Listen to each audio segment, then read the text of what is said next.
L'auteur recommande de séparer le montant que nous nous sommes proposé d'épargner dès le moment où nous recevons l'argent. Solution numéro 2. Prenez le mois où je le dépense. Si vous êtes ce type de personne, passez un accord avec une autre personne dans lequel vous êtes obligé d'épargner. Par exemple, dites à votre patron de vous aider. De nombreuses entreprises offrent la possibilité de déduire une partie de votre salaire pour la déposer sur un compte épargne.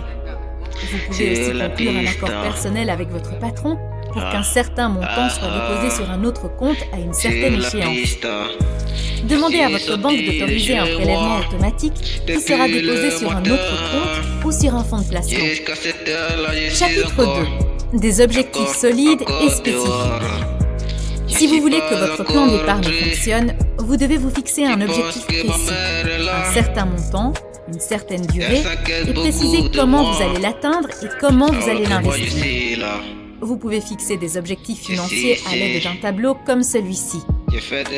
Lorsque vous fixez un objectif financier, n'écrivez pas « devenir riche » ou « devenir millionnaire ». Soyez précis.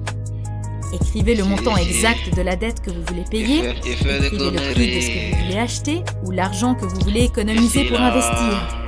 Fixez des délais à court, moyen et long terme avec des dates et écrivez l'explication de la manière dont vous allez atteindre votre objectif financier. Tout ce que vous écrirez sera un engagement envers vous-même. Chapitre 3. Où va l'argent ? Dans ce chapitre, l'auteur vous encourage à créer un équilibre entre les dépenses et les revenus. Bien que cela puisse sembler fastidieux ou ennuyeux, un équilibre vous aidera à réparer le désordre financier. Si vous n'avez aucune idée de votre véritable capacité d'épargne, avec un équilibre, vous la verrez clairement.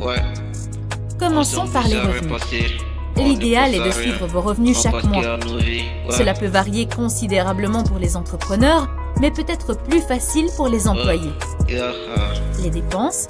Selon l'auteur, vous pouvez organiser vos dépenses de deux manières différentes. Selon la priorité ou selon les dépenses fixes et variables. Les dépenses fixes sont le loyer, les services, le transport. Les dépenses variables sont les repas au restaurant, les divertissements, les voyages, les cadeaux, etc. Ce type d'enregistrement peut être effectué à l'aide d'applications telles qu'Excel ou des applications mobiles ou même sur une feuille de papier. Lorsque vous aurez fini d'écrire toutes vos dépenses et vos revenus, vous verrez facilement ce qui reste. Vous pouvez interpréter vos résultats de cette manière pour connaître votre situation actuelle.